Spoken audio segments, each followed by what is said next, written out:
Listo. Entonces, como les explicaba, y déjenme confirmo que estoy conectado. Voy a ver de dónde está.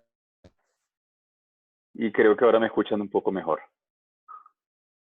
Bueno, entonces, rápidos y después vamos a revisar un par de electros y los vamos discutiendo y vamos mirando y yo, la idea es que tienen que participar, si no participan dejamos de hacer esto, porque ese fue el problema hace unos meses con la virtualidad. Entonces, rápidamente vamos a quitar, todos están viendo mi pantalla. Ajá. Todo empezó, Sí. yo hice esta presentación cuando era hace como unos 2 años, cuando era R1, y un amigo me escribió y me mandó una foto de este electro. Él estaba en rural y me manda la foto de este electro que está acá arriba y me dice, marica Rafa, ¿qué opinas de esto? Está muy raro, ¿no? Y aquí hay una foto que me parece que se ve un poquitico mejor. Y pues yo me quedé viendo y yo dije, ve, pues seguramente hay algo que está mal. Debe estar o de pronto tiene un derrame, porque entonces uno pensaría, tiene un derrame si tiene bajo voltaje, pero no tiene bajo voltaje en todas. Y el resto del electro pues tampoco con un D1, siempre que uno ve el electro, uno empieza, pues yo empiezo buscando la frecuencia del eje, y yo veía, bueno, ¿y dónde está este eje? Entonces parece que ABF está positivo, pero D1 está negativo y D2 no me ayuda para diferenciar si el eje dónde está. Entonces ya yo sé que este eje va a ser como indeterminado, con un D3 positivo, por lo menos desviado a la derecha, y ABL también Pero, bastante negativo. Como que me empieza a no cuadrar, me parece raro. Y Rafa, una cosa, digamos, creo que esta vez el grupo es un poquito más heterogéneo y hay pregrado también, ¿no? Hay pregrado de afuera, del bosque, o al final no se vincularon. lo del bosque los iba a invitar, ellos tenían una charla y la cancelaron y no alcancé a invitarlos. Ah, ok, vale, perfecto. Entonces estamos solamente con los de acá de Fundación y los Andes. Ok, perfecto. Igual ya invito a los estudiantes del bosque, ya se los mando al grupo. Ok, ya usted, por saber más o menos, pero fresco, Rafa, sigue. Listo. Sí, no, ahorita vamos a hablar y durante las charlas podemos dar más pausas, pero ahorita es para presentar rápidamente. Entonces me llamó la atención y yo dije, ve, revísate primero que los electrodos estén bien puestos. Entonces me dice, listo, voy a pedir que le tomen otro electro, y eso es un rural militar complicado, pero le tomaron otro electro, y es el electro que ven abajo. Entonces, efectivamente, los electrodos están mal posicionados, y es el tema de la charla de hoy. Vamos a ver cuáles son los errores más frecuentes, cómo encontrarlos y cómo saber con el electro cuál es el electrodo que está mal puesto, incluso se puede. Entonces, electrodos mal posicionados, y me tocó actualizarlo para que diga tercer año, pero esencialmente la charla es la misma para que tengamos, que sepamos de dónde vienen. Entonces, usualmente los electrodos mal posicionados los vamos a ver en D1, D2 y D3. Van a ser las manifestaciones más evidentes. Y para, como tenemos estudiantes, saber que D1 viene de la diferencia potencial de, y déjenme busco mi señalador que no lo encontré, pero entonces tenemos que D1 es la diferencia potencial entre el brazo derecho y el brazo izquierdo. Tenemos, y voy a ver si puedo activar esto, porque se va a volver útil.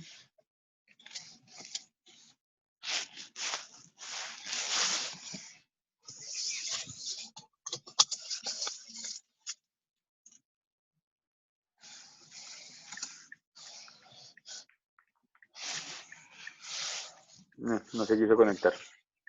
Bueno, entonces D2 va a ser la diferencia potencial entre la pierna izquierda y el brazo derecho, y D3 va a ser la diferencia potencial entre la pierna izquierda, que es donde se pone la cosita del electrodo, y el brazo izquierdo. Cuando vamos a invertir, se van a invertir las polaridades y nos va a dar que lo que era positivo en uno se va a volver negativo en otro, pero también nos va a alterar el resto. Es decir, ya cuando comparemos el que si ponemos aquí en la pierna, en el brazo, entonces el positivo de D2 ya no va a ser con la pierna, sino que va a ser con el brazo del otro lado.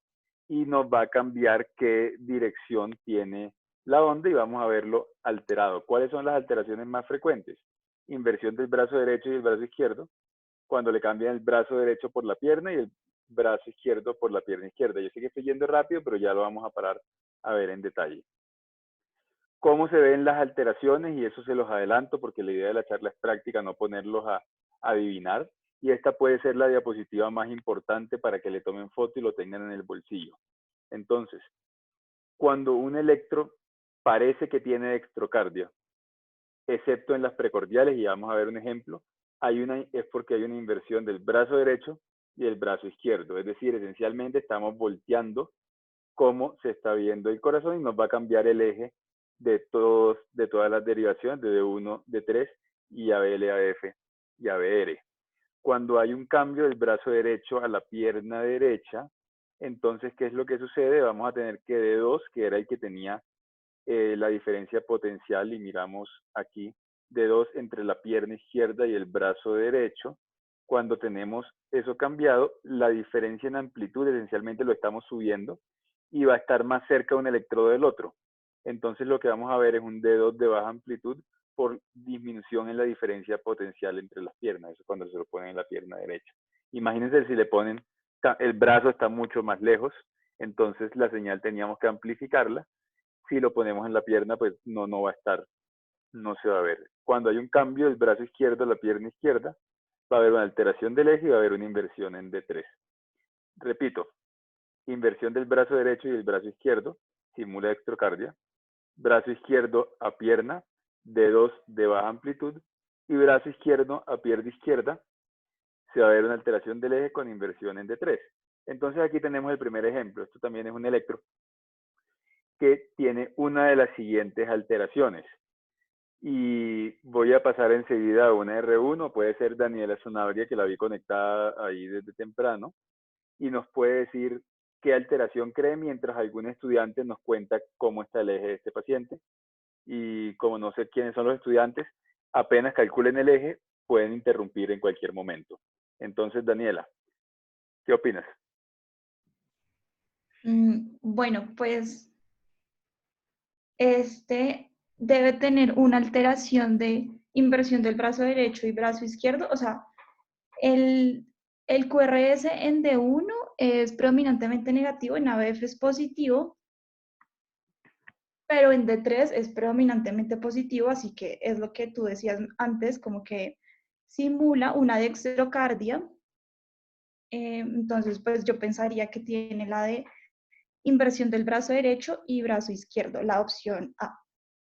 Ok, ¿y por qué tú dices que simula una dextrocardia? ¿Algún estudiante ya calculó el eje? Y si no, entonces cuéntanos por qué no es una dextrocardia. Pues porque está predominante, o sea, el eje positivo del QRS está hacia D3 y ABF, así que pues por eso pensaría que está hacia más de lo que es eso, como 120 grados, bueno, o sea, que está desviado a la derecha. Eso es en D1, D2 y bueno, donde calculas el eje. Sí. ¿Hay quien quiere ayudar de pronto algún R2 que esté conectado? ¿Qué más tiene que tener una dextrocardia? ¿Qué más suele tener una dextrocardia completa con situs inversos?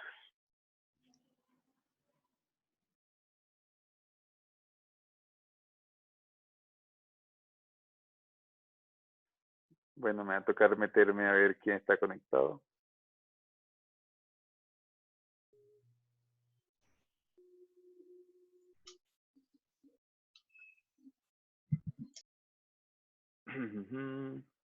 Bueno, Lorena. Aquí. Lorena que está por ahí. Entonces, listo, tiene desviación del eje que uno dice, bueno, puede ser una dextrocardia. ¿Qué más le falta para dextrocardia? ¿O por qué dice Daniela que esto simula Que una el dextrocardia y no es? QRS sean negativos en 1 ABL, que está negativo, ¿cierto? Sí, tenemos una P positiva en ABR y un QRS positivo en ABR, que es rarísimo. Y ahí, eso es lo primero, para los estudiantes, lo primero que uno mira, pues lo primero que yo miro es para ver si un electro está bien tomado, es la P en ABR. usualmente si la P en ABR está positiva, ya hay una alta sospecha de que el electro esté mal tomado. Empezando por ahí. Pero entonces puede ser una dextrocardia. Entonces, digamos, tiene ABR positivo, tiene la P negativa en ABL y predominantemente negativo, y el eje que no me ha dicho ningún estudiante cómo está. Está desviada a la derecha. ¿En cuánto? Pues, como decía Dani, en 120, o sea, en D1 está negativo y en D2 y D3 está positivo. Ok, entonces sí, más o menos entre 120 y 150, más o menos. Correcto, Aunque porque en tendría que D1 está estar, muy positivo. perdón, Nada. pero entonces, ¿qué más? Ya vimos esta mitad del electro, y si nos devolvemos aquí, decía que simula dextrocardia excepto en precordiales, y pues ahí ya le había dado la respuesta, cómo se ven las precordiales, una dextrocardia. ¿Qué esperamos que sea la progresión de la R? Pobre progresión de la R. Bueno, entonces lo voy a dejar con esa duda y lo vamos a ver en Ay, las siempre últimas 2 progresión de la R. diapositivas. Entonces, lo que decía Daniel es correcto. Esto es una inversión del brazo derecho y del brazo izquierdo. Esencialmente volteamos los electrodos y parece Rafa, una dextrocardia, pero no es. Rafita, Doctor Salas. sí, Rafita. Yo no estoy seguro que digamos pobre progresión, sino de pronto una progresión lenta de la R. Como Ok, para... ya lo vamos a ver, y estoy seguro que el doctor Restrepo va a querer decirnos sobre las diferencias entre dextrocardia con situs inversus completo, y hay diferentes tipos de dextrocardia, pero yo hablo de dextrocardias completas en términos generales, simplemente para que se hagan la idea de cómo está el corazón. Este segundo ejemplo. Sí, digamos, un paréntesis ahí, Rafael, porque es importante y eso, si quiere, Ahorita me ya toca tengo imágenes. revisarlo en un momento más adelante, exacto, y seguramente podríamos apartar algo para mirarlo de congénitas, pero la dextrocardia se debe evaluar con mucho cuidado porque la dextrocardia dependerá de si tiene situs inversos, situs sólitos, si tiene isomerismo o no tiene isomerismo, y digamos que eso sí cambia la electrocardiografía dependiendo del tipo de dextrocardia que tenga asociada, porque incluso uno puede tener dextrocardia con situs sólitus y el electro podría ser prácticamente normal en algunos casos. Entonces es importante, y eso lo podemos revisar más adelante si quieren, podría parecer muy normal, pero las variaciones de las anomalías congénitas en esos pacientes con inversión sí son muy diferentes. Y eso lo podemos revisar y yo creo que eso merece un capítulo aparte Eso merece más una charla adelante. aparte. Pero para Más efectos adelante sí. del día de hoy, imagínense dextrocardia en el concepto de pregrado de corazón volteado, para efectos del electro de hoy. Entonces, Juliana Victoria Martínez Jane, Sí, cuéntanos señor.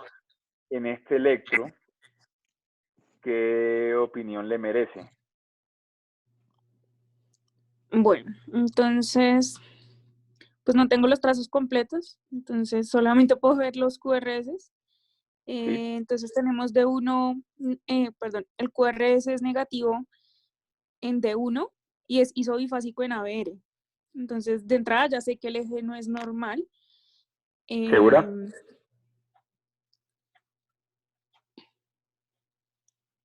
No, puede que sí, me puede decir que sí está segura, yo solo le estoy preguntando.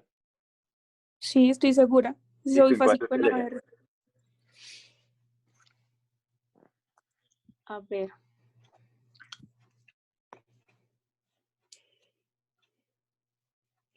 Pues es francamente positivo en D3, o sea, está entre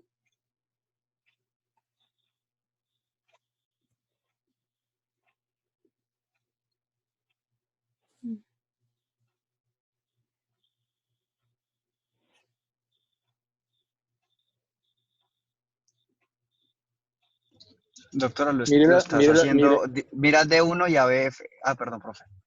¿Cómo lo estabas interpretando? mire de 1 a DF, mire cómo está la polaridad y el eje inicialmente y mire cómo está la transición de las precordiales y ahí tiene el diagnóstico.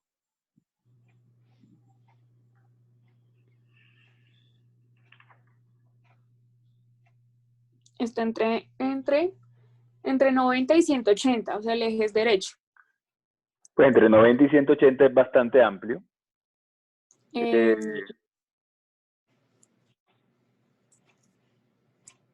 Pero bueno, sí, luego hablamos de eje. En este caso, viendo las precordiales, ¿qué le llama la atención? ¿Cómo suele ser B1? ¿Y cómo suele ser B6? Normalmente en un electro. ¿Cuál es positivo y cuál es negativo? pues usualmente B6 es francamente positivo. Y B1 suele ser más negativo. O isodifásico. Sí, hoy soy básico, sí. O sea, B6 es casi como se ve B1 y B1 es casi como se ve B6, ¿no? O llegando para allá. Sí, está Ahí como el patrón invertido. ¿sí? Exactamente. Ahí. Entonces, en este caso parecería más una dextrocardia real porque vemos que además de la desviación del eje, vamos a tener que las precordiales están como invertidas. Y no es completamente invertida, sino que B1 se parece como sería B4, B5. Ya vamos a ver en este diagrama cómo va a ser la progresión. Y aquí se los traigo. Este es el electro de una dextrocardia. Acá tenemos la imagen del paciente. Y vemos cómo el electro, si empezase, digamos que empieza, y acá sería como un equivalente a decir cómo sería B1, y cómo sería B6, sería de este lado. ¿Sí lo vemos acá? Entonces vemos cómo empieza en B1, acá sería B2, B3, B4, B5, B6, bueno, aquí sería B1, ya que empezamos a contar. Y vemos cómo la morfología cambia, pero en sentido contrario. Entonces, para responder la pregunta que hice inicialmente, no es que haya una mala progresión de la R, es que la R progresa de forma invertida. Claro, con las salvedades que decía el doctor Restrepo, dependiendo de la malformación congénita que tenga, hay diferentes tipos de alteraciones. Pero en este Y caso en esa radiografía la tienen clarísima. En esa radiografía tienen clarísima, primero, que la silueta está volteada, pero más importante que eso, para saber si es un situs completo o incompleto, que tienen evidente ahí. Tienen la cámara gástrica del lado derecho, es decir, del lado izquierdo de la radiografía, la cámara gástrica, y del otro lado se ve blanco, el hígado está del otro lado. Esos pacientes, y esto ya es una cuestión tal vez para residentes más grandes, que ustedes pueden diagnosticar con un electrocardiograma qué problemas tiene para el manejo crítico de esos pacientes, por ejemplo, anatómicamente hablando. Es importante saber que esos pacientes tienen varias anomalías, usualmente asociadas vasculares, en donde tienen ausencia de vena cava inferior completa y el drenaje de la aurícula. El drenaje de la aurícula derecha, exactamente, desde la parte inferior, llega desde los vasos suprahepáticos. Es decir, si ustedes tienen que ponerle un marcapaso o hacerle alguna intervención que implique ir desde las femorales hasta el corazón, no van a poder hacerlo, porque va a tener o doble cava o va a tener una vena cava probablemente que va a terminar en el hígado. ¿Ve? Entonces, y no va a llegar hasta el corazón. Lo otro que tienen esos pacientes es que usualmente, y ahí se ve en la silueta, tienen el mediastino, la silueta mediastínica de la cava superior es amplio porque tienen persistencia de vena cava, de vena cava superior izquierda. Entonces, los accesos vasculares, si ustedes los hacen subclavios o desde el lado derecho, van a terminar en la aurícula con total seguridad, en la aurícula derecha, pero si ustedes los hacen desde el lado izquierdo, existe la posibilidad que terminen en el seno coronario. Si tienen persistencia de vena cava superior izquierda, que es una anomalía congénita bastante asociada frecuentemente a estos pacientes. Entonces, digamos que obviamente las condiciones clínicas electrofisiológicas de esos pacientes son diferentes y ya habíamos dicho hace un momento que más adelante le dedicaremos un capítulo, me comprometo a dedicarles un capítulo de electrocardiografía en congénitas, ahí vamos revisando poco a poco porque eso es bastante complejo y cómo evaluarlos y cuáles son los predictores de riesgo, pero miren toda la información que ustedes pueden sacar de un paciente con solamente mirar un electrocardiograma y una radiografía de tórax. ¿Vale? No necesitan grandes cosas para poder saber todo eso en cuanto a un paciente crítico de lo que tenga. Porque esto normalmente que están viendo en ese paciente no es un problema médico usualmente. Y entonces aquí vemos, sí, quiero que se acuerden de la imagen de B1 a B6, cómo va progresando, pues lo que decíamos que empieza más pues positivo hacia más negativo e isobifásico. Y vean cómo es la progresión normal de un electro. Entonces, esto es lo que uno esperaría ver, que empiece más negativo y se vaya positivizando, y les devuelvo para que les muestro que se invierte empezando por aquí. Vemos esta imagen, se parece, es igual a la de B1. Si vemos esta, la de que es B3, y vemos cómo en la medida que progresa al lado derecho, aquí ya tenemos a esta, sería igual a la que está en B6. Y aquí eso es lo que vemos, pues las verdaderas dextrocardias en contraste con la que vimos en el primer ejemplo. Otra alteración frecuente es que toman mal el electro cuando ponen B1 y B2 mal, porque cuentan el primer espacio intercostal como entre la clavícula y la primera costilla. Entonces, como dice esta imagen, este no es el primer espacio intercostal, este sería el primer espacio intercostal. Entonces la gente termina poniéndolo más abajo, ya sea porque es mujer y pues tiene prótesis mamaria o lo que sea, entonces no le pueden poner el electro donde quieren, o simplemente porque se equivocan contando los espacios intercostales. ¿Qué pasa cuando nos movemos de espacios intercostales? Vamos a ver que va a ser una de las causas de mala progresión de la onda R y va a disminuir la amplitud de la R en B1 y B2 aproximadamente 0.1 milivoltios por cada espacio intercostal. Entonces, ¿qué va a pasar esto? Vamos a tener que la R, que es este puntico aquí y aquí, en la medida en que disminuya, pues no va a tener R. Y puede tener una inversión de la onda T que también puede simular un patrón juvenil o un trastorno de la repolarización. Entonces, mala progresión de la R con disminución de la R con B1, con disminución de B1 a B2 y una inversión de la onda T, pues nos van a llevar a decir que el paciente tiene cosas que de pronto no tiene y puede que el electro simplemente esté mal tomado. Este también es un error frecuente. Aquí este es el último caso y tenemos este electro antes y este electro después. ¿Quién se aventura a decir qué hice yo para mejorar este electro?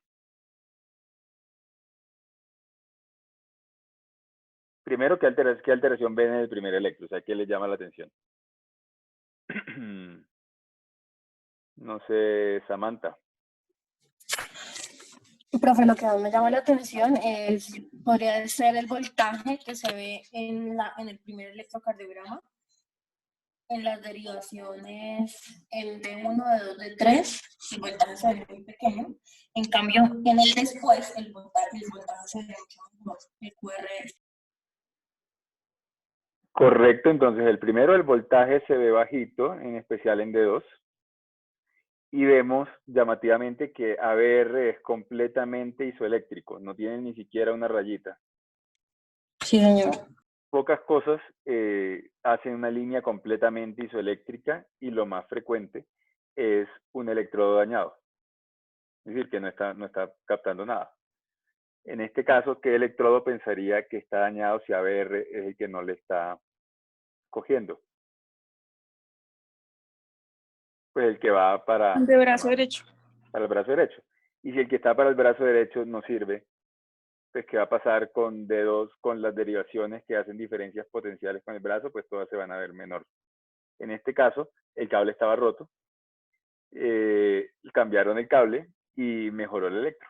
Entonces, siempre que vean una línea completamente isoeléctrica, el problema suele ser el cable. No es que esté mal puesto el electrodo, sino que el cable no funciona y hay que cambiar el cable. Eso también en UCI me parece importante porque con el afán de tomar el electro, puede que uno piense que esté mal tomado, cambia de brazo, cambia la pierna y sigue saliendo mal tomado. Puede ser el cable roto y lo identificamos con una línea completamente isoeléctrica. Y para volver entonces, este electro que mostramos inicialmente, ¿cuál sería la respuesta para mi amigo que me llamó preocupado por su paciente?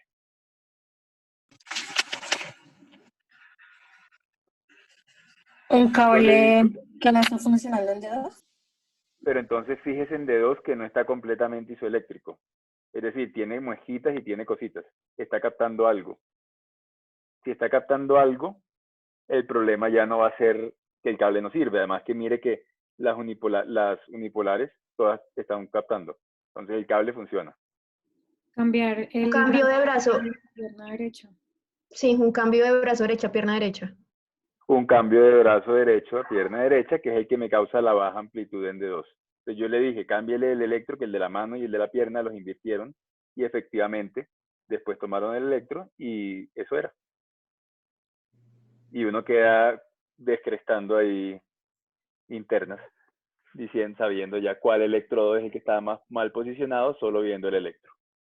Y esa es la charla, incluso nos extendimos un poco más de la cuenta, pero en general siempre cuando van a ver un electro es ver que esté bien tomado. Eso es lo primero que tienen que ver en el electro, y yo les recomiendo además de revisar estos 3 tips, y les vuelvo y les muestro la diapositiva de la trampa, el resumen.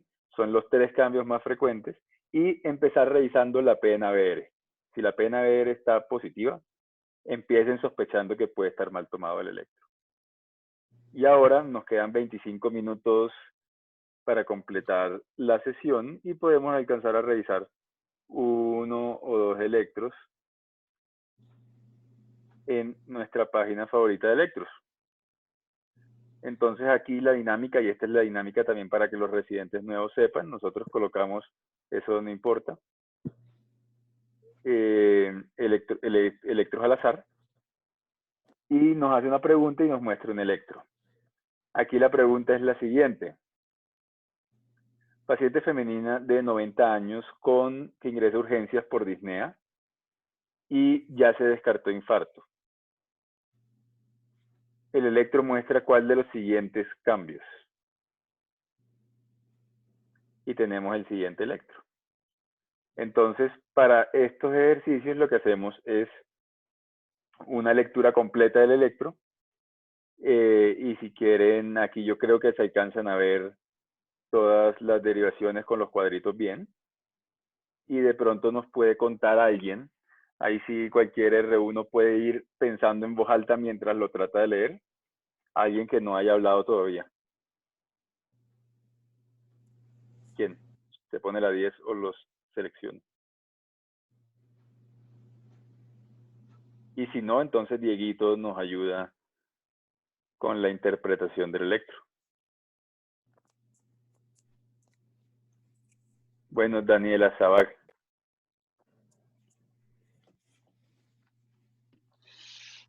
Bueno, entonces lo primero es ritmo sinusal, porque veo una P que precede al QRS.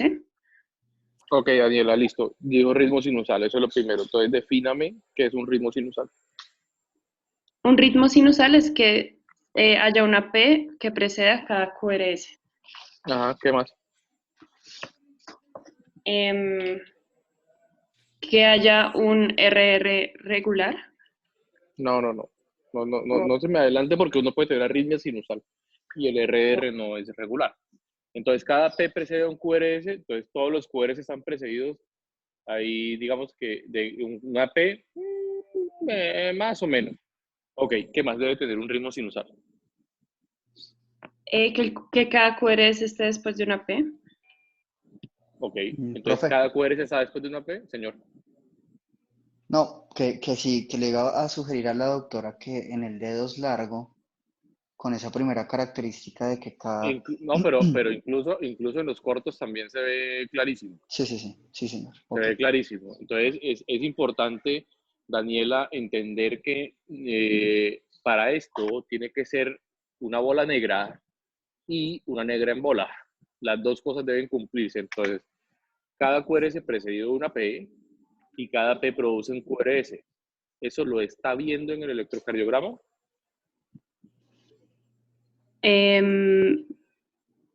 Puede que sí, puede que no. O sea, dígalo con seguridad. Hay PEs que no conducen, hay PEs que no conducen QRS.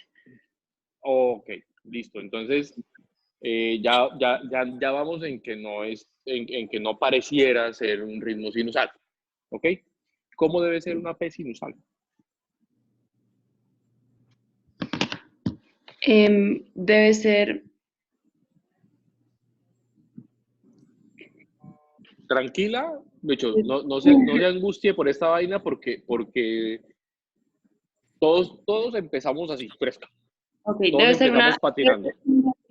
Diga lo que diga, no pasa nada. De eso se trata. Debe ser simétrica. No. Positiva, Ajá, ¿qué no. más? No. ¿Simétrica en dónde? No sé exactamente. Daniela, ¿tú sabes algo con Debe, respecto al ¿El eje eje de la cómo onda es? P, por ejemplo?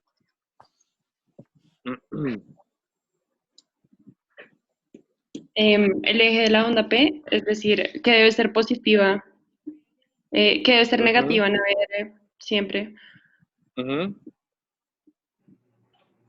Ajá, ¿y qué más? y positiva en D2. Ok. Y ahí el eje debe ser de dónde a dónde, o el vector del eje, ¿cómo debe ser? De una P sinusal. ¿Dónde está el nodo sinusal? Sí, de eso si Sí, quieren, ok, déjenme, yo ya. miro el parecido cuadro entre 8 días y hablamos de eso, que es importante que todos como que tengamos más o menos unos conceptos medio unificados, como para, por lo menos como yo entiendo esto, digamos, que para mi gusto, pues me ha funcionado hasta ahora medio entenderlo, con algunas diferencias que hemos tenido conceptuales con Manuel y con Rafael y con Diego y tal. Creo que hasta ahora, en general, digamos, como hemos ido haciendo como una concepción de cómo entendemos la electrocardiografía, creo que a mí se me hace que es más fácil que el ejercicio que usted está intentando hacer y que probablemente todos sus compañeros es el mismo que hacen, que es aprenderse esa vaina de memoria, y por eso se equivoca. Ok. Pues el nodo Entonces, sinusal está retome. ¿En Ok. qué parte? Está... De eso si quiere hablamos después. Entonces tenemos que en el electrocardiograma un ritmo sinusal. Le doy la oportunidad para que cambie esa respuesta. no es ritmo sinusal. No es sinusal. Ok, perfecto. Muy bien. Entonces tenemos una onda P que se ve bastante frecuente y unos QRS que se ven más o menos frecuentes. ¿Las P's conducen al QRS? No todas conducen al QRS. Ok, yo diría que ninguna, doctora, pero bueno, no todas. Ok. ¿Los intervalos entre P y P son regulares? sí, No son. Míralo bien, ¿Segura? revísalo bien, tranquila. A Revísalo ver. bien. Por eso, tranquila que esto es, de hecho, esto no es un paciente, bueno, entonces no tiene por qué angustiarse. A ver, otra vez. Agrándalo, Rafael, por favor.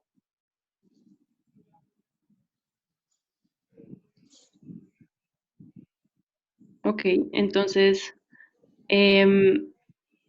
a ver, el intervalo tiene 3, uy.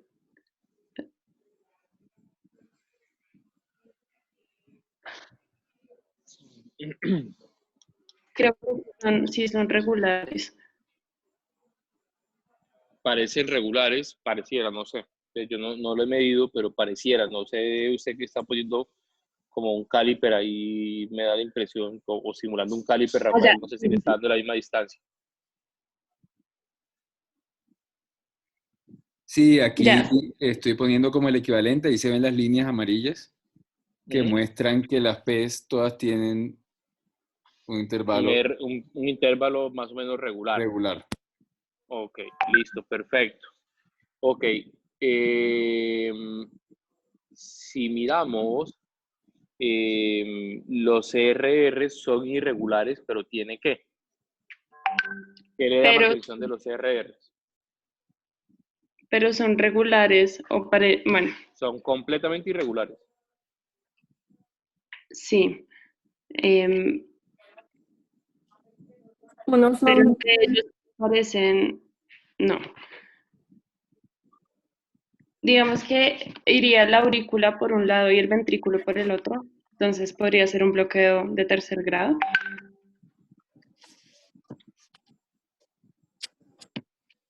Tiene que ver también. Ajá, ajá. em, sí. Pues sí, lo que uno esperaría entonces es ver esta P, por ejemplo, que llega y parece que conduce, pues esta, porque tiene un QRS de complejo angosto, y parece que esta, no sé qué opina el doctor, que esta conduce. Luego tenemos una P que sale con un intervalo regular, pero el QRS es ancho, que nos dice que está saliendo por debajo de las de His y con un intervalo PR diferente. Empezamos por ahí. Entonces, esto debería conducir acá y esto sale antes. Acá debería conducir, pero no conduce. Y lo que vemos es que se bloquea esencialmente. Aquí, Pero es que si usted está hablando del bloqueo y que hay P's que conducen y no conducen, ya voy para y allá. el PP es regular, ninguna P conduce, solo que casa ahí cerquita Casa el alguna. QRS. Exacto.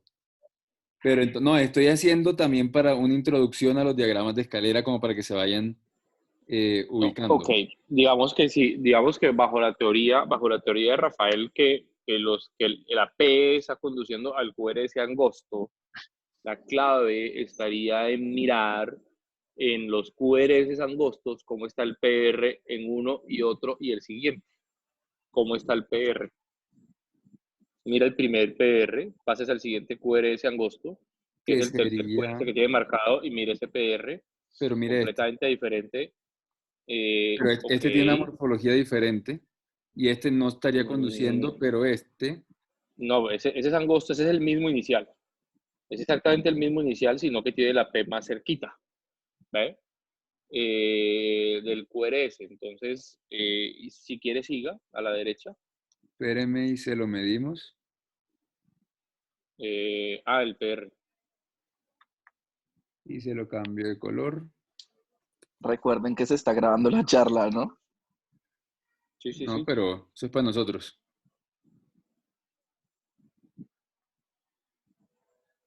Y fíjese este. Siga. Ajá, siga, siga, siga, siga, siga, No siga, hay siga. más. Ahí ese otro está aquí angosto.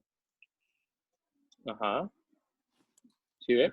Los Entonces, únicos, ese sí. siguiente, no, el último que tiene ahí en la pantalla, es un QRS Ah, angosto y que no. mire que es llamativo porque los PRs no son constantes. Es decir, ningún QRS aparentemente, a pesar de que hay dos que parecieran ser conducidos de acuerdo a los últimos, parece que no. ¿Sí me hago entender? O no Sí. están siendo generados por una conducción en secuencia aurícula, no AB is Purkinje, al menos. ¿Ve? ¿Y cómo explica, doctor, esta tanta diferencia en morfología de QRS de angostos y anchos? Eso, Mm, digamos que para poder diferenciarlo entre un escape idioventricular y una extrasístole, ¿dónde estaría la diferencia? ¿Qué es un escape idioventricular y qué es una extrasístole? que tal vez Em, extrasístole lo define más claro o le aclaro nomás cuando pone el nombre en inglés, sí, que es la un PVC. complejo ventricular prematuro. Exacto. Entonces, la precocidad o lo temprano es lo que define una extrasístole frente a un escape idioventricular que básicamente obedece a un ritmo lento o a un periodo sin latidos prolongado. ¿Ve? Entonces, para mi gusto, digamos que eso es una extrasístole y no un escape idioventricular, porque el latido es muy temprano y no viene precedido de una pausa del QRS. ¿Sí me hago entender? Sí, Es mi impresión al menos, digamos. ok. Entonces, eso para mi gusto es una extrasístole y no un escape idioventricular. Por esa razón, si fuera que después de un periodo de bradicardia y fuera lejano al QRS precedente, yo le diría que puede ser un escape idioventricular. Pero lo temprano que hace el latido, que incluso pareciera, tal vez se ve un poco más claro en D3, que es como la que tiene mejor T, pareciera muy cercano a la T, el latido ancho, digamos que parece más una extrasístole que no es de acoplamiento tan corto o tan prematuro, pero es una extrasístole más un escape ventricular. Pues sí, lo vemos acá. Opa, no, esa es la P. Ok, entonces con todo esto que ya nos dijo el doctor Restrepo, podríamos decir, ¿y qué dice entonces ya con todo esto que dice Juliana, que dice Victoria, de cuál sería el diagnóstico de este paciente? Pues ya nos dijeron, pero Sí. ¿cuál de estas opciones diría?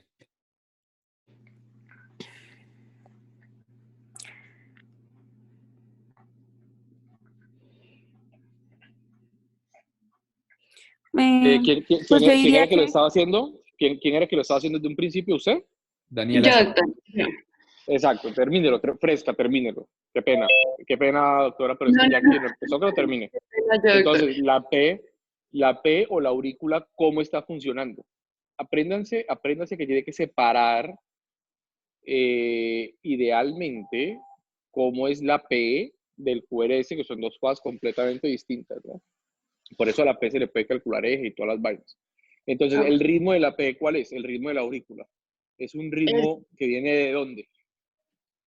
El de la de, aurícula. Ojo. de la aurícula, sí, viene de arriba. Por eso, ¿de dónde? ¿De qué estructura? Del nodo sino qué. Del- sí, el nodo, bueno, el nodo auriculoventricular. Del El nodo nodo, sinusal. Sinusal. Si fuera del nodo auriculoventricular, la despolarización, el vector de despolarización sería completamente diferente. ¿Ve? perdón, sí, Entonces, si fuera un ritmo nodal. ok. Entonces, del nodo Entonces, Yo- exacto, Perdón, ok, ¿puedo hacer una pregunta? Por claro supuesto. que sí. Es que ahorita cuando estábamos hablando de la diferencia entre el escape idioventricular versus la extrasístole, Ujú. extrasístole ventricular, digamos, como para que sea un poco más similar. Sí. Entonces, la diferencia principal cuando hablamos de un ritmo idioventricular sería que hace una pausa en el No, QRS. digamos, más que hacer una pausa, digamos, la extrasístole, en inglés la llaman complejo ventricular prematuro o la encuentra Sí, como PVC, digamos. Entonces, la extrasístole, básicamente lo que es un complejo temprano al QRS precedente. ¿Sí me hago entender? Es un sí, complejo temprano. Entonces, usted lo va a ver cerca del latido precedente, sea cual sea, sí, bien sea sí, de sí, sí. marcapaso, si no sabe, que sea. Ok, y Y, el ajá, escape de donde venga, si es supraventricular o ventricular, de donde sea, el escape es un latido que se hace en ausencia de un latido precedente. Entonces es un latido que se hace precedido de una pausa por bradicardia, por bloqueo, por lo que sea. Entonces usted va a ver sí. el QRS precedente muy alejado de ese latido ventricular o de ese latido ancho. Entonces, Ok, como aquí no claro, lo por estamos eso viendo generalmente alejado, se presenta en pacientes que salen de paros. Es más fácil identificarlo así. En pacientes de paro o en pacientes con Con bloqueos de bradicardias alto extremas. grado. Exactamente. Entonces puede Ok, encontrar un escape nodal, o puede sí, encontrar un escape auricular, o puede encontrar un escape ventricular, dependiendo de cada persona, pero el escape es eso, es un latido que responde a una pausa. Entonces, en ausencia de, pues alguien aparece y hace el escape. ¿Ve? vale, Entonces, sí, la gracias. P, entonces, siguiendo, la P es positiva en D2, de 3 a BF, es negativa en ABR, ¿sí o no? Y el eje va de derecha a izquierda, entonces viene Doctor, probablemente de dónde, señor. no, para complementar, es que quería mostrarles no me acuerdo, Alejandra creo que era la que estaba preguntando. Imagínate lo que decía el doctor, si tenemos este QRS, tenemos aquí un tiempo corto, un QRS y luego un tiempo largo hasta el otro QRS, ¿sí? Y el que cambia de morfología está acá. Por eso es el que pongo el cambio de color aquí. Sí, Si tenemos esta pausa, después, usualmente es la pausa compensatoria, de la entonces, extrasístole. de la Ujú. extrasístole que se formó tempranamente, es decir, si vemos en toda esta línea, está más para acá que para acá. Si fuese un escape, el escape necesitaría un espacio más largo, es decir, mucho tiempo para que el corazón diga, uy, hijo de puta, ¿qué está pasando? Necesito activarme y se activaría más o menos aquí. Entonces veríamos un QRS más tarde y más próximo al siguiente. ¿Sí Listo, me hago gracias. entender? Me Sí, parece sí, que eso, perfecto. ok. Gracias. Doctor, ¿qué estaba diciendo de la P? No, digamos, siguiendo el caso, digamos, la doctora que lo estaba resolviendo, es que no he podido cogerle el nombre, pero bueno. Entonces, la P viene de dónde, aparentemente. De la aurícula. De la aurícula tenemos 2 aurículas y tenemos muchas estructuras dentro de las aurículas. Ok, del nodo sinusal. Ok, pareciera el nodo sinusal por la morfología, por la polaridad, etcétera, etcétera. La P, entonces, si usted mira cómo explorariza la aurícula, puede hablar de la P y puede incluso predecir de dónde posiblemente está saliendo. Entonces, por eso puede decir que probablemente es sinusal. Ok. Adicionalmente, la P, entre P y P está lento, es decir, hay bradicardia entre la P y la P.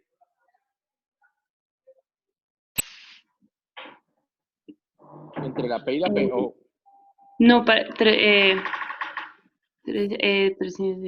pareciera, ¿qué no. frecuencia tiene? Tiene como 90. Entonces no hay bradicardia sinusal, es un ritmo sinusal aparentemente normal. La conducción auriculoventricular, que es el PR, ¿cómo está?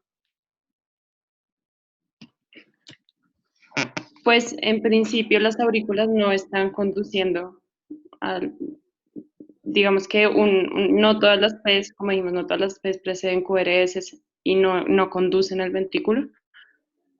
¿No Es irregular. todas? Irregular. Unas pareciera que sí y otras no. Ninguna está conduciendo. Ninguna conduce. Ninguna está conduciendo. ¿Y eso se llama cómo? Una disociación auriculoventricular. Ok, y eso se llama el diagnóstico Bloqueo electrocardiográfico, ¿eso es? auriculoventricular de tercer grado. Exactamente, muy bien. Y pues ya ve que tiene unos QRS angostos y unos QRS anchos. Los QRS anchos son cercanos o son tempranos después del QRS angosto. Es cualquier latido, los latidos angostos son supragicianos y los anchos pues pueden ser infragicianos o ventriculares o lo que sea, pero en este caso digamos que son anchos y los asumimos como ventricular, y si es temprano entonces es una Pues un extrasístola. complejo, sí. Ok, Entonces entonces la respuesta sería la E. probablemente, no sé. Vamos a Pues, ver. Pero antes, y ya, ya pues no alcanzamos a hacer más casos, pero quería ver qué nos dice, porque, Rafita, Dieguito, gracias. Hay estudiantes en la charla, ¿cierto? correcto. Entonces, como usted ahorita estaba hablando algo del eje y a mí me parece que el eje es primordial en todo esto, si alguno de ellos nos dice el eje de este electrocardiograma y ya usted continúa para cerrar, porque con un electrocardiograma, si nos damos cuenta, es más que suficiente a veces para poder cerrar su sesión de electro. Entonces, no sé si le permitimos a alguno de los estudiantes que nos Sí, diga el eje de este electro. pues podemos empezar, Daniela Peña, que nos diga el eje de este electro, mientras el doctor Cabrera nos cuenta cuál es la diferencia entre una disociación isorrítmica y un bloqueo AB completo, porque no es una disociación isorrítmica.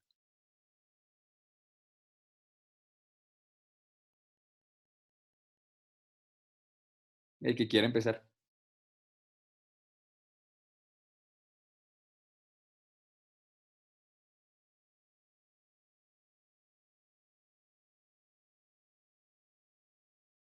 No dijo que primero Daniela. No, el que quiera. Daniela va a calcular el eje. Si cuando ella lo calcule, ella lo interrumpe a usted.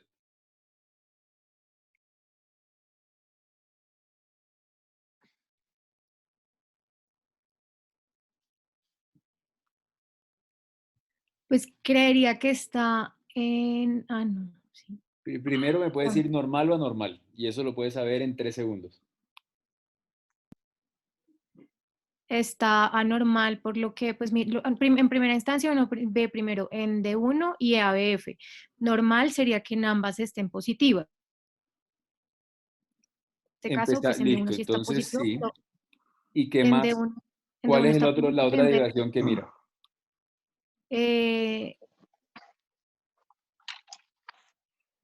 D2, creo. Sí. ¿Y de 2 qué quiere buscar en D2? Si está preeminentemente positivo o negativo. Sí. Y este está positivo. Entonces nos diría que está más bien hacia la izquierda. Entonces le voy a dar un tip súper rápido. Déjeme, todos alcanzan a ver esta imagen. ¿Sí? Entonces, D2, acá está D2. Bueno, tenemos el eje que estaba D1 positivo. ¿Sí? Sí. O sea, sabemos que no está aquí el eje. O sea, no está en esta zona. Si de ABF está negativo, sabemos que no está acá porque está yendo al lado contrario de ABF. Entonces sabemos que el eje tiene que estar entre 0 y menos 90. Luego vamos a pasar a ver D2. D2, ¿dónde está la perpendicular? Aquí en menos 30. Si D2 está positivo, sabemos que el eje tiene que estar de menos 30 para acá. Y si D2 está negativo, sabemos que el eje tiene que estar de menos 30 para allá. Vuelvo al ejemplo y vuelvo y le pregunto. Otra Entonces, vez, esa última parte, ¿cómo me perdí en la última parte? Qué pena. listo, tranquila, no, para eso estamos. Entonces, es que no tengo, déjeme, voy a copiarlo y lo pego. Ya para la próxima voy a tener cómo anotar en la pantalla más chévere, pero aquí no lo había cuadrado porque llegué tarde a la casa. Pero entonces digamos que tenemos esto aquí. Y bueno, esto no me sirve, prefiero un cuadrado. Listo, entonces tenemos que D1 está positivo. Voy a tapar todo lo que no es. D1 está positivo, entonces sabemos que está acá. ¿Sí o no? Sí. ABF, ¿cómo está? Está negativo. Está negativo. Entonces sabemos que no está aquí. Ahora tenemos la duda si está normal o anormal porque no sabemos si está de menos 30 para allá o de menos 30 para acá. Ajá. ¿Listo? D2, que está aquí, y voy a destaparlo. D2 nos va a decir si está positivo, entonces vamos a cambiarle el color para que lo vean mejor. Si D2 está positivo, sabemos que no está por aquí. Entonces, y si le sumamos que teníamos ABF negativo, Está en no 0. está acá abajo, entonces el eje Sí. tiene que estar entre 0 y menos 30, necesariamente. Es decir, normal. Ok. Si D2 estuviese negativo, el eje estaría entre menos 30 y menos 90. ¿Correcto? Sí. Entonces, uno ve de 1. Y me devuelvo aquí a la imagen, aquí en grande. Uno ve de 1 que está positivo. ABF Sí. que está negativo, enseguida me voy a de 2. Si de 2 está positivo, está normal el eje. Si de 2 está negativo, está izquierdo. No tienen ni que pensar, eso ya lo hace automático. ¿Listo? Ok. Entonces, de 1 positivo, ABF positivo, normal. De 1 positivo, ABF negativo, me voy a de 2. Si de 2 está positivo, normal. Si de 2 está negativo, anormal. El resto, Anormal izquierdo. anormal izquierdo. Ok. ¿Listo? Ya cuando de 1 está negativo, entonces ahí viene la discusión si el punto de corte es 90 para eje derecho o 120, pero entonces ya sabe que va a estar desviado a la derecha probablemente. Pero igual ya eso es otro cuento y puede ser motivo de otra revisión porque ya son las 7:33. Y entonces vamos a ver la respuesta y el doctor Cabrera entonces la próxima sesión nos cuenta de la disociación isorrítmica y vamos a ver qué nos dice. Efectivamente, es un Pero bloqueo usted, de ¿por qué tercer cree grado. que es una disociación isorrítmica? ¿Cómo? ¿Por qué creería que es una disociación No, isorrítmica? yo es para que le explique a los estudiantes, a los R1, que es una disociación isorrítmica. Ah, no, pues básicamente la P va más lenta que el QRS. Entonces uno va viendo cómo va variando la P, que se va viendo su despolarización después del QRS. Pero pues aquí hay P's que no conducen y P's que están después de la T. La disociación isorrítmica, el nodo sinusal o la aurícula también está básicamente comprometida y es un ritmo que obedece a que el nodo sinusal está lento principalmente. En el bloqueo auriculoventricular la diferencia es que el nodo sinusal está indemne o está íntegro y conserva, a menos que esté tomando medicamentos o tenga asociado algo, digamos que usualmente conserva una frecuencia y una polaridad normal. Y en la disociación isorrítmica usted lo que va a ver es una P que no corresponde a la sinusal usualmente y es una P bastante lenta, sumado a un escape idioventricular que digamos que lo va a encontrar obedeciendo a esa P lenta. Pero en el momento en que usted mejora teóricamente la conducción auricular o la activación auricular, se mejora el ritmo teóricamente. Es un Profe, ritmo medio preparo. Y por eso se incluye en la una, guía de bradicardias y trastornos de la conducción dentro Sí, de la claro. función sinusal.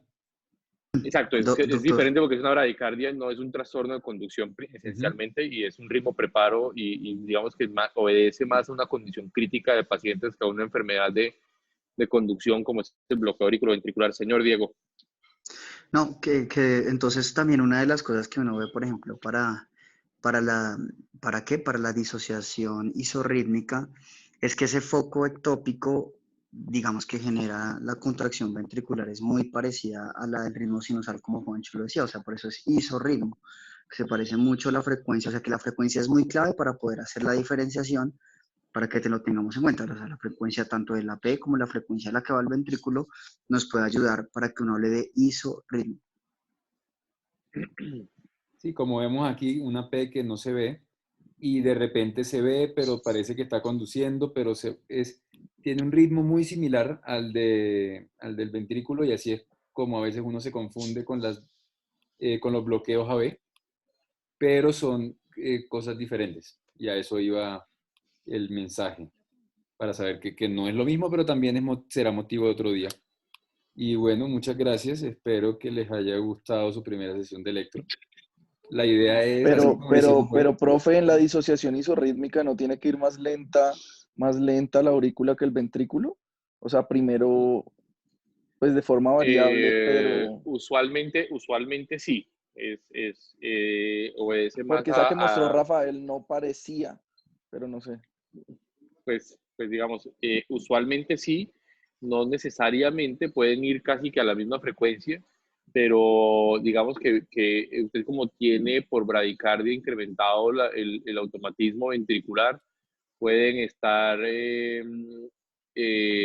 activándose, digamos que a destiempo sin conducir de un lado para otro, pero obedece principalmente es a la lentitud de la aurícula, y cuando quiere conducir hacia el ventrículo lo puede encontrar refractario, entonces no estimula, entonces es más, digamos, eso, y usualmente la P debe ir más lenta, usualmente, es lo común, pero pues digamos que no es algo que se deba cumplir siempre, pero es lo común, Juancho, sí. Digamos que si quieren, digamos que obviamente, digamos que este es un espacio que es creado por ustedes, los residentes, y entonces digamos que de mi parte yo no tengo ningún problema en cómo lo quieran llevar, pero si se van a vincular los estudiantes, obviamente tratando de no perder el ritmo de los residentes, que es un poco más rápido, más acelerado y que lleva más complejidad, y que están empezando residentes nuevos. Si quieren, empezamos desde la parte muy básica de electrocardiografía y vectores y ejes y todas esas pendejadas, cómo se calcula, todas esas vainas y tal, para ir avanzando con electrocardiogramas patológicos diagnósticos, si quieren, y cómo interpretarlos, o como ustedes digan, digamos. Te digo porque hay estudiantes y de pronto en ellos se puede perder o desaprovechar mucho si empezamos con diagnósticos preconcebidos, y de hecho creo que los residentes nuevos, digamos que pueden no tener el mismo conocimiento que tienen ustedes de algunas cosas ya, y de pronto vale la pena que todos estemos como parejos. Aquí no se trata de quién sabe más y quién sabe menos, sino que todos estemos más o menos parejos, pero como ustedes prefieran. Yo me adapto a lo que ustedes digan. ¿Qué opinan? Me parece bien, doctor. Empezar desde lo más básico. Sí, está contemplado las revisiones. Idealmente, como está diseñado, sería que los primeros 15 minutos son para las revisiones de los temas básicos, y el resto, como han visto los que ya han estado, son temas que al azar pueden ser básicos o pueden ser complejos, para que no pierdan el interés tampoco los R grandes, y que sea de interés para los fellows también. Entonces, No, es como siempre. la primera mitad es enfocado para lo básico, y de la segunda mitad es al azar, que puede ser complejo, y así también me sirve como abrebocas para que vean hacia dónde va la cosa en los pequeños. Doctor, no sé si Rafa, entonces la otra semana quiere usted dar una charla introductoria de electro más larga para como abrir formalmente el curso, o Sí, si de ya hecho, empezamos a asignar a el los doctor estudiantes. Manuelito tiene una, creo, ¿cierto, profe? Que el doctor Manuelito también nos da una vez de introducción. Manuel tiene una. Yo incluso alguna vez hice una charla de electrocardiografía para psiquiatras, entonces imagínense.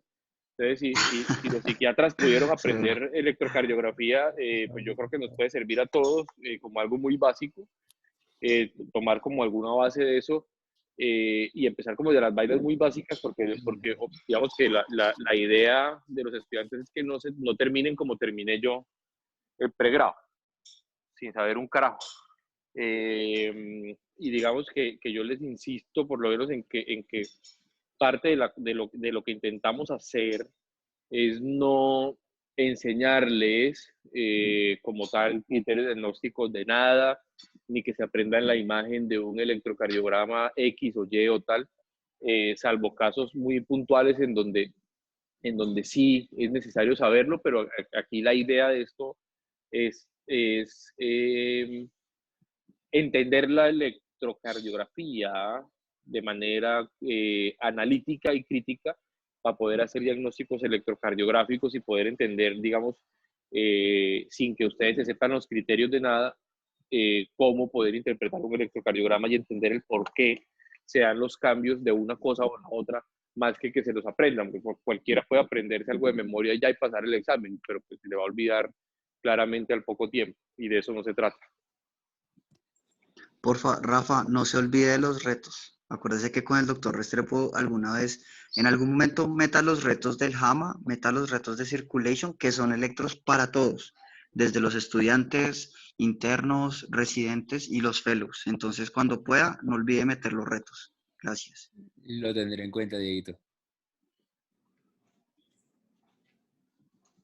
¿Alguna otra, alguna sugerencia de los R1 que están empezando, que quieran opinar algo sobre la modalidad o no sé, alguien más que quiera decir algo?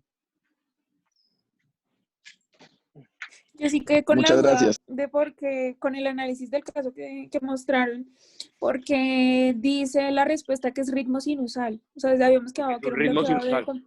A ver, digamos, el ritmo sinusal obedece ¿a qué? A la P, a la aurícula. ¿Sí me hago entender? Sí. Es a la aurícula. Entonces, si usted ve una aurícula, digamos que, a ver, se lo voy a poner en el siguiente término. Cuando usted habla de fibrilación auricular, por ejemplo, usted habla de qué frecuencia cardíaca. A ver, ¿con quién estoy hablando? Está hablando con residente de primer año, Victoria Martínez. Pues, ¿con quién? Con Victoria. Ok, Victoria, cuando tú hablas de fibrilación auricular y hablas de frecuencia cardíaca, ¿a qué te refieres de la frecuencia cardíaca? ¿En fibrilación auricular? Sí. De los R's. Exactamente. ¿Por qué? Y entonces, ¿por qué hablas de fibrilación auricular? Digamos, como ritmo, si el R es diferente de la frecuencia cardíaca. A ver, una fibrilación auricular tiene qué frecuencia, por ejemplo, que es tal vez como la forma más fácil para que me entienda porque hablamos de ritmo sinusal en ese caso, con el bloqueo AB, a pesar de que tiene el bloqueo AB. La fibrilación auricular va más o menos entre 450 y 600 latidos por minuto. ¿Sí o no? Sí, ¿Ha visto alguna vez un corazón a eso? No. Exactamente. Entonces se habla de fibrilación auricular porque la aurícula está fibrilando. Así la respuesta ventricular sea diferente. Incluso cuando hay bloqueos AB, que usted la ve lenta, dice fibrilación auricular bloqueada. Entonces, ¿por qué dice fibrilación auricular bloqueada si igual está bloqueada? Porque la aurícula es una estructura completamente diferente al ventrículo y usted separa electrofisiológicamente o electrocardiográficamente separa ambas estructuras. Porque usted tiene que separar la P del PR del QRS, porque son tres cosas completamente distintas. ¿Ve? Y usted puede tener o una fibrilación auricular o un ritmo nodal o un ritmo de una vena pulmonar o un flúter auricular. ¿Ve? Y su conducción auriculoventricular es otra cosa completamente distinta y su conducción intraventricular es otra cosa completamente distinta que analiza por separado. Que si usted tiene una conducción o una sincronía entre las tres estructuras, usted puede tener la misma frecuencia cardíaca que tiene dentro de la frecuencia auricular, dentro de un ritmo comandado por el nodo sinusal, pues todo va integrado. Pero su P en ese electrocardiograma era una P sinusal que no conducía, pero el ritmo de la aurícula es sinusal. Ok. ¿Sí me hago entender o no tanto? Sí, es entender. Entonces, lo que uno mira, pues, es en el ritmo, es que efectivamente que el ritmo sinusal conduzca a un QRS que sea angosto y que pues finalmente lleve una contracción cardíaca. Exacto, pues para usted mirar cómo es la conducción AB, entonces se dice, no, ritmo sinusal normal, porque esto es parte de que la conducción AB y todas las vainas son normales. Entonces ahí la vaina es que, digamos, una de las cosas en electrocardiografía, como se la enseñan a uno normalmente, es que a uno le enseñan a poner diagnósticos como muy a la ligera sin entender qué es lo que está pasando y sin separar las estructuras, y por eso es que se les olvidan un montón de cosas chiquitas. ¿Okay? Entonces, el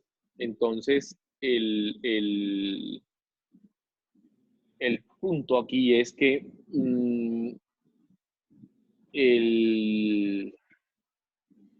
lo que deben tratar de hacer es separar eso y ustedes pueden lograr con eso incluso entender de dónde viene un ritmo o una extrasístole ventricular o dónde está una vía accesoria o o dónde está, el problema electrocardiográfico, o por qué tiene bloqueo, de una rama o la otra, sin saberse los criterios incluso. ¿Ven? Entonces, sin saberse los criterios, simplemente viéndolos en el electrocardiograma. Entonces, de eso es de lo que se trata. Pero aquí la pregunta grande, y tal vez la doctora que leyó el electrocardiograma va a decir, ay, pero ¿por qué? Si yo estaba leyendo y dije que hicimos sinusal, después me dijeron que no y al final resultó que sí. Sí, el problema es que mientras a mí me conteste algo, o cualquiera de ustedes conteste algo, y no sepa explicar por qué, esa no es una respuesta válida. Eso se llama serendipia. ¿Sí me hago entender? ¿Aló? Sí, señor. Entonces, eso se llama serendipia. Entonces usted me dice, no, tiene QRSH, tiene bloqueo de rama derecha. Pues sí, hay dos ramas, la izquierda y la derecha. Si usted me logra decir, no me logra explicar por qué es derecha, usted simplemente adivinó. ¿Ve?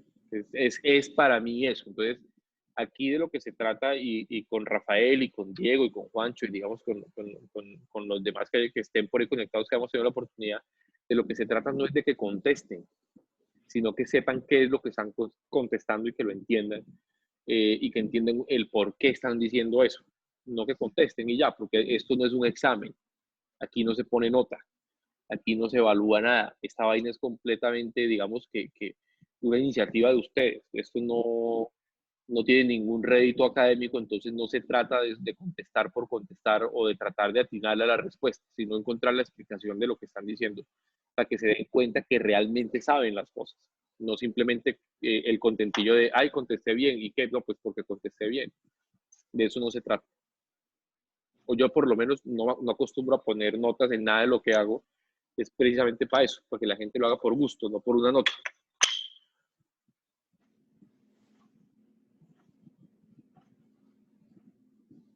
Sí, doctor. Muchísimas gracias. Súper. Yo los dejo. Gracias a Pues todos. bueno, nos vemos la próxima Yo sesión, también. Rafita. Gracias. Vale. Buenas noches a todos. Hasta luego. Gracias. Gracias, doctor, Luego. que estén.